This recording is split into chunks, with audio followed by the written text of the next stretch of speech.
வணக்கம். என் பேர் மருத்துவர் பூர் தவான் மற்றும் இன்னைக்கு இந்த வீடியோவில் நாம் டயாலிசிஸ் படிகள் பற்றி பேச போகிறோம். இதனை நீங்கள் சோனா பேசலாம், இதனை நீங்கள் ஹோல்ட் வாட்டர் பேசலாம். இதன் நன்மைகள் மற்றும் தீமைகளை நாங்கள் புரிந்து கொள்ள முயற்சிக்கிறோம். முதலில் இதனை எவ்வாறு செய்வது என்பதை பார்க்கலாம். ஹோல்ட் வாட்டர் பாத்துக்காக ஒரு நோயாளியை 40 டிகிரி வெப்பநிலையுள்ள நீர் குளத்தில் உட்கார வைக்கப்படுகிறது. நீங்கள் திரையில் காணக்கூடியது போல இந்த குளத்தில் உட்காரும் போது வெப்ப நீர் உடலிலிருந்து பசையை வெளியேற்றுகிறது. இப்போது பசை வெளியேறும் போது உடலில் உள்ள சிறந்தவை அனைத்தும் வெளியேறும். ஏனெனில் நாங்கள் சில முறைகளால் உடலிலிருந்து சிறந்தவற்றை வெளியேற்றுகிறோம். சிறுநீரின் மூலம், பசையின் மூலம் மற்றும் நாங்கள் மலம் மூலம் வெளியேற்றுகிறோம். மேலும் நாங்கள் வாயு பரிமாற்றத்தையும் மூச்சு எடுக்கிறோம். வெளியேற்றும் போது கார்பன் டை ஆக்சைடு நமது உடலிலிருந்து வெளியேறுகிறது. இவை 45 முறைகள் ஆகும். இதன் மூலம் நாங்கள் நமது உடலில் உள்ள விஷத்தன்மைகளை வெளியேற்றுகிறோம். எனவே பசை வெளியேற்றும் போது நாங்கள் அறிந்திருப்பது, பசை வெளியேற்றும் போது முதலில் என்ன வெளியேறுகிறது என்பதை பார்க்கலாம். அது திரவம். இரண்டாவது வெளியேறும் பொருள் உப்பு, ஏனெனில் நமது பசை உப்பானது. மூன்றாவது வெளியேறும் பொருள் யூரியா மற்றும் யூரியாவின் காரணமாகவே நமது பசை கெட்ட வாசனை கொண்டதாக இருக்கும். எனவே நாங்கள் வெப்ப நீர் பற்றி பேசும்போது உடலிலிருந்து தூடு முக்கியமான பொருட்கள் வெளியேறின: நீர், உப்பு மற்றும் யூரியா. இப்பொழுது நாங்கள் யூரியாவை மற்றும் சிறுநீருடன் ஒப்பிட்டால் பசையை மற்றும் சிறுநீரில் உள்ள யூரியாவை ஒப்பிடலாம். எனவே நாங்கள் பார்க்கிறோம், 10 எபில் யூரியாவை எடுத்தால் மற்றும் 10 எபில் பசையை எடுத்தால் பசையில் யூரியா 50 மடங்கு அதிகமாக வெளியேறுகிறது. இது சிறந்தது. ஏனெனில் கிட்னி குறைவாக செயல்படுவதால் நமது உடலிலிருந்து வெளியேற்ற முடியாத கழிவுகளை நாங்கள் பசையின் மூலம் வெளியேற்றியுள்ளோம். இப்போது கேள்வி இது: நோயாளி இதனை சிகிச்சை என்று தவறாக புரிந்து கொள்ளலாம். இது சிகிச்சை ஆகும். இப்போது புரிந்து கொள்ள வேண்டியது, நீங்கள் பசையை வெளியேற்றினாலும் அதில் 50 மடங்கு அதிகமான யூரியா இருக்கிறது. ஆனால் நீங்கள் சிறுநீராக வெளியேற்றும் அளவுக்கு பசை மட்டும் வெளியேற்ற முடியாது. சரியான விஷயம். நீங்கள் ஒரு நாளில் 1.5 லிட்டர் அல்லது 2 லிட்டர் சிறுநீர் எளிதாக வெளியேற்றுகிறீர்கள், எந்த சிரமமும் இல்லாமல். ஆனால் அங்கு பசையை வெளியேற்ற வேண்டும். 1 அல்லது 2 லிட்டர் வெளியேற்றுவதற்கு தேவைப்படும் உழைப்பை யோசிக்கவும். 50 மடங்கு யூரியாவை கருத்தில் கொண்டாலும் அதன் அளவு குறைவாகவே உள்ளது. சிறுநீரில் யூரியா குறைவாக இருந்தாலும் அதன் அளவு முக்கியம். முழு நாளில் யூரியா அதிகமாக எங்கு வெளியேற்றப்படுகிறது என்பதை பாருங்கள். அது சிறுநீரே, பசை அல்ல. முதலில் இந்த வேறுபாட்டை நீங்கள் புரிந்து கொண்டீர்கள். இப்போது கிட்னி குறைவாக வேலை செய்கிறதா என்பதை பார்ப்போம். யூரியா வெளியேற்ற முடியவில்லை என்றால் சரி, தவறு. எனவே நீங்கள் வெறும் யூரியா, நீர் மற்றும் உப்பு வெளியேற்ற வேண்டும் என்றால் இந்த முறை நல்லது. நீங்கள் வெப்ப நீர் குளத்தில் உட்காருங்கள். 34 நேரம் உட்கார்ந்தால் உங்கள் உடலிலிருந்து 3 விஷயங்கள் வெளியேறும். இது நல்லது. ஏனெனில் யூரியாவின் அளவு குறைவாகும். ஏனெனில் நீங்கள் பசிக்கிறீர்கள், யூரியா வெளியேறுகிறது. இதனால் ஏற்படும் அறிகுறிகளிலும் சுகம் வரும்.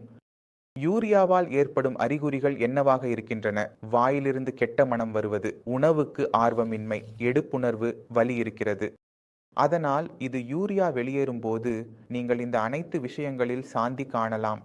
இப்போது கேள்வி இது: இதை செய்வதன் மூலம் எங்கள் உடல் சரியாகிறது என்றால் இதற்கு பதில் இல்லை. நீங்கள் வெறும் யூரியாவை உடலிலிருந்து வெளியேற்றியுள்ளீர்கள். பசையை வெளியேற்றுவதன் மூலம் கிட்னிக்கு இதனால் எந்த சாந்தியும் கிடையாது. கிட்னி கெட்டுப்படுகிறது. அது தொடரும். உங்கள் கிட்னி ஏன் கெட்டுப்பட்டது? அது தானாகவே கெட்டுப்பட்டது. எந்த காரணம் இருந்திருக்க வேண்டும். அதனால் வயது காரணத்திற்கு சாந்தி கிடைத்தது. இதனால் பதில் இல்லை. கிட்னி அதிகபட்சமாக உயர் இரத்த அழுத்தம் அல்லது சர்க்கரை நோயால் கெட்டுப்படுகிறது. உயர் இரத்த அழுத்தம் சரியாகவில்லை, சர்க்கரை சரியாகவில்லை. இரத்த அழுத்தம் குறைகிறது, ஏனெனில் நீர் மற்றும் உப்பு வெளியேறுகிறது. ஆனால் நீங்கள் உணவு சாப்பிடும்போது, நீர் குடிக்கும்போது உங்கள் இரத்த அழுத்தம் மீண்டும் அதிகரிக்க தொடங்குகிறது. அதன் பாதிப்பு என்னவெனில் கிட்னிக்கு தொடர்ச்சியாக பாதிப்பு ஏற்படுகிறது. பொதுவாக நோயாளிகள் என்ன செய்கிறார்கள் என்றால், அவர்கள் ஹாட் வாட்டர் பாதர்பி எடுத்தால் அவர்கள் தனது இரத்த அழுத்தம் மருந்துகளை நிறுத்த ஆரம்பிக்கிறார்கள். ஏனெனில் அவர்கள் தற்காலிக அடிப்படையில் என் இரத்த அழுத்தம் நிலைத்திருப்பதாக காண்கிறார்கள். நாம் எப்போது எங்கள் மருந்துகளை நிறுத்துகிறோம்? நாம் பொதுவாக என்ன காண்கிறோம் என்றால், இரவு நேரத்தில் எங்கள் இரத்த அழுத்தம் அதிகரிக்க தொடங்குகிறது. அதனால் இரத்த அழுத்தத்தில் அதிகமான மாற்றங்கள் ஏற்பட தொடங்குகிறது. இரத்த அழுத்தம் உயரமாக, குறைவாக இதில் என்ன நடக்கிறது என்றால், மருந்துகளை சரி செய்ய மிகவும் கடினமாகிறது. நாம் மருந்துகளை சரி செய்ய முடியாத போது, ஒரு தனி சாதாரண மதிப்புகளை, அதாவது இரத்த அழுத்தத்தை அடைய முடியவில்லை. நாம் இதை அடைய முடியாத போது, இரத்த அழுத்தம் அதிகரிக்கும் போது, அது 1 மணி நேரம், 2 மணி நேரம், 4 மணி நேரம், 6 மணி நேரம் இருந்தாலும், உங்கள் இரத்த அழுத்தம் எவ்வளவு நேரம் உயரமாக இருக்கும், அந்த நேரம் உங்கள் கிட்னிக்கு பாதிப்பு ஏற்படுத்தும். மற்றும் கிட்னிக்கு பாதிப்பு ஏற்படுவதற்காக கிட்னியின் செயல்திறன் குறையும். கிட்னியின் செயல்திறன் குறைவதற்காக கத்தி மற்றும் யூரியா அதிகரிக்கும். அதாவது நாம் யூரியாவை வெளியேற்றுகிறோம், எனவே எங்கள் கிட்னி சீராக இருக்க வேண்டும். ஆனால் அது சீராகவில்லை, அது மோசமாகிறது. கொள்கை, அதை நாம் தவறாக எடுத்துக்கொண்டு செயல்படுத்துகிறோம். நீங்கள் புரிந்து கொள்ள வேண்டும், கிரீட்டினின் உங்கள் உடலிலிருந்து பசி மூலம் வெளியே செல்லாது, முற்றிலும் செல்லாது. கிரீட்டினை உடலிலிருந்து வெளியேற்றுவதற்கான ஒரே வழி, அது உங்கள் கிட்னி, அதாவது உங்கள் சிறுநீர் மூலம் மட்டுமே வெளியேற முடியும். நீங்கள் உங்கள் கிட்னிக்கு கவனம் செலுத்தவில்லை என்றால் மற்றும் வெறும் நீர்பிடிப்பு சிகிச்சையில் சார்ந்திருந்தால் யூரியா உங்கள் கட்டுப்பாட்டில் இருக்கும். ஆனால் கிட்னியின் அளவு அதிகரிக்கத் தொடங்கும். உங்கள் உடலில் சின்னங்கள் இருக்காது, ஆனால் உங்கள் மொத்த நிலை மோசமாக்கும். இப்போது கிட்னின் சிறந்த பொருளாகும். நீங்கள் யூரியாவை நிர்வகித்தீர்கள், ஆனால் கிட்னினை நிர்வகிக்கவில்லை. இப்போது இதன் பாதிப்பு என்ன என்பதை புரிந்து கொள்ள முயற்சிக்கிறோம். கிட்னின் உடலில் அதிகரிக்கும் போது அது மசாஜ் தசைகளில் வலி ஏற்படுத்துகிறது. உங்கள் இதயம் ஒவ்வொரு வினாடிக்கும் அடிக்கிறது, முழு உடலிலும் இரத்தத்தை பம்ப் செய்கிறது. இப்போது நான் உங்கள் இதயத்தின் இயந்திரத்தில் வலியை ஏற்படுத்தினால் என்ன ஆகும்? நீங்கள் உணர்வதில்லை. நீங்கள் உணர்வதற்கான வாய்ப்பு இல்லை. ஆனால் இதயத்திற்கான வாய்ப்பு மிகவும் அதிகமாகிறது. காதலின் வீடியோவில் வலி ஏற்படத் தொடங்குகிறது. கிட்னி நிலை 20, 22, 5 ஆக இருக்கும். ஆனால் நீங்கள் எதையும் உணரவில்லை. ஆகையால் இந்த அனைத்து விஷயங்களும் நாம் நிலையை அதிகரிக்க விடக்கூடாது. நாம் கிட்னிக்கு மேலும் சேதம் ஏற்பட விடக்கூடாது.